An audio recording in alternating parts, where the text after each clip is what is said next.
આકાશવાણી ભુજ સમાચાર કલ્પના શાહ વાંચે છે. નમસ્કાર. પ્રધાનમંત્રી નરેન્દ્ર મોદીએ વોકલ ફોર લોકલ પર ભાર મૂકતા લોકોને ભારતમાં બનેલા ઉત્પાદનો પર વિશ્વાસ કરવા અને ખરીદવા વિનંતી કરી. ગઈકાલે નવી દિલ્હીમાં 11,000 કરોડ રૂપિયાના 2 મુખ્ય રાષ્ટ્રીય ધોરીમાર્ગ પ્રોજેક્ટ્સનું ઉદ્ઘાટન કરતા શ્રી મોદીએ કહ્યું કે દેશને મજબૂત બનાવવા અને તેને આત્મનિર્ભર બનાવવા માટે આપણે ચરખાધારી મોહન દ્વારા બતાવેલા માર્ગ પર ચાલવું જોઈએ. તેમણે એમ પણ કહ્યું કે આગામી પેઢીના જીએસટી સુધારાઓ દેશવાસીઓને બેવડા લાભ અપાવશે. શ્રી મોદીએ કહ્યું કે તેમની સરકાર માટે સુધારાનો અર્થ સુશાસનનું વિસ્તરણ છે. તેમણે કહ્યું કે તેમની સરકારનો સતત પ્રયાસ લોકોના જીવનને સરળ બનાવવાનો છે. શ્રી મોદીએ એમ પણ કહ્યું કે આ ધ્યેય દરેક નીતિ અને દરેક નિર્ણયને માર્ગદર્શન આપે છે. મહારાષ્ટ્રના રાજ્યપાલ સીપી રાધાકૃષ્ણન ઉપરાષ્ટ્રપતિ પદ માટે એનડીએના ઉમેદવાર હશે. ગઈકાલે યોજાયેલી ભાજપ સંસદીય પક્ષની બેઠકમાં તેમના નામ પર સંમતિ સધાઈ હતી. પત્રકાર પરિષદમાં તેમના નામની જાહેરાત કરાઈ હતી. બેઠકમાં પ્રધાનમંત્રી નરેન્દ્ર મોદી, ગૃહમંત્રી અમિત શાહ, ભાજપ પ્રમુખ જેપી નડ્ડા અને સંરક્ષણ મંત્રી રાજનાથસિંહ સહિત ઘણા નેતાઓ હાજર રહ્યા હતા. રાધાકૃષ્ણન 21 ઓગસ્ટે પોતાનું નામાંકન દાખલ કરશે. ઉપરાષ્ટ્રપતિ પદની ચૂંટણી માટે મતદાન 9મી સપ્ટેમ્બરે થશે. મતગણતરી પણ તે જ દિવસે થશે. ઉમેદવારી પત્ર ભરવાની છેલ્લી તારીખ 21 ઓગસ્ટ છે. 25 ઓગસ્ટ સુધી ઉમેદવારી પત્ર પાછું ખેંચી શકાશે. મુખ્યમંત્રી ભૂપેન્દ્ર પટેલ ગઈકાલે અમદાવાદ આધ્યાત્મિક વર્ષાયોગ 2025માં સહભાગી થયા હતા.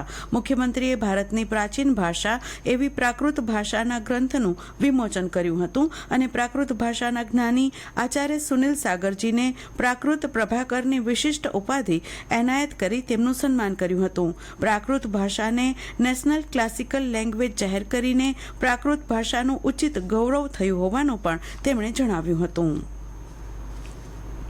જિલ્લામાં સાતમ આઠમના તહેવાર નિમિત્તે યાત્રાધામો અને પ્રવાસન સ્થળોએ ભક્તિભાવનો માહોલ જોવા મળ્યો હતો. ધોળાવીરા, ખાવડા, નારાયણ સરોવર, માતાનું મઢ, કોટેશ્વર, માંડવી સહિતના સ્થળોએ પ્રવાસીઓ મોટી સંખ્યામાં ઉમટ્યા હતા. માંડવી બીચ પર છેલ્લા 3 દિવસથી પ્રવાસીઓનો ધસારો જોવા મળ્યો હતો. વાહનોની લાંબી કતારો જોવા મળી હતી. નારાયણ સરોવર ખાતે પણ યાત્રાળુઓની મોટી સંખ્યા નોંધાઈ હતી. નારાયણ સરોવર, કોટેશ્વર, માતાના મઢ ખાતે મંદિરોમાં ભક્તોએ દર્શન સાથે વિશેષ પૂજા અર્ચન કરી હતી. આ ધસારાને કારણે સ્થાનિક વેપારીઓ, રેસ્ટોરન્ટ, હોટેલ માલિકો અને પરિવહન વ્યવસાયીઓને સારો એવો વેપાર મળ્યો હોવાનું જણાવાયું છે. તહેવારને ધ્યાનમાં રાખીને પોલીસ અને સ્થાનિક તંત્ર દ્વારા સલામતી અને વ્યવસ્થા જાળવવા વિશેષ આયોજન કરવામાં આવ્યું હતું. માંડવી નગરપાલિકા દ્વારા આયોજિત શ્રાવણ વદ નોમ દશમના રાત્રિ લોકમેળાનું આયોજન કરવામાં આવ્યું છે.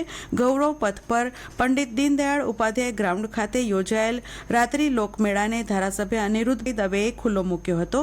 આ પ્રસંગે નગરપાલિકાના અધ્યક્ષ હરીશ વિંજોડા, નગરસેવકો, નગરજનો ઉપસ્થિત રહ્યા હતા. ઉદ્ઘાટન પહેલા અને ઉદ્ઘાટન બાદ વરસાદ વરસવાને પરિણામે ખાણીપીણીના સ્ટોલ ધારકો સહિતના નાના વેપારીઓ મુશ્કેલીમાં મુકાયા હતા. આજે શ્રાવણ માસનો અંતિમ સોમવાર અને આવતીકાલ મંગળવારે અંતિમ એકાદશીનો સુભગ સમન્વય થતાં ભાવિકોમાં ઉત્સાહ બેવડાયો છે. બંને દિવસ વિવિધ ધાર્મિક, સામાજિક પ્રવૃત્તિઓથી વાતાવરણ ગાજતું રહેશે. ભુજ અને અન્ય સ્થળોએ નાના મોટા મેળા ભરાશે. રાજ્ય પર સર્જાયેલી 4 અલગ અલગ વરસાદી સિસ્ટમના પ્રભાવથી જન્માષ્ટમી પર્વથી મેઘસવારીનું પુનરાગમન થયું છે. જિલ્લામાં ઝાપટાથી લઈ 2 ઇંચ જેટલો વરસાદ વરસતા મોલને જીવતદાન મળ્યું છે.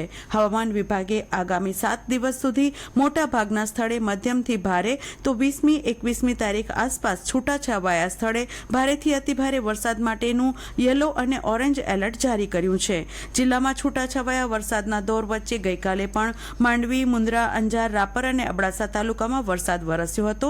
જિલ્લા કંટ્રોલ રૂમ પરથી મળેલી માહિતી અનુસાર વીતી ગયેલા 24 કલાકમાં અબડાસા તાલુકામાં સૌથી વધુ 58 મિલીમીટર, નખત્રાણા 27, માંડવી 21, મુન્દ્રા 12, લખપત 6 મિલીમીટર જ્યારે ભુજમાં 1 મિલીમીટર વરસાદ નોંધાયો હતો. વરસેલા વરસાદથી ખેતરોમાં વાવેતર કરાયેલ રામમોલને જીવતદાન મળ્યું છે. સીમાડામાં ઘાસચારા માટે ફાયદાકારક વરસાદથી ખેડૂત માલધારી વર્ગમાં આનંદ ફેલાયો છે. અને આ સાથે સમાચાર બુલેટિન પૂરું થયું. નમસ્કાર.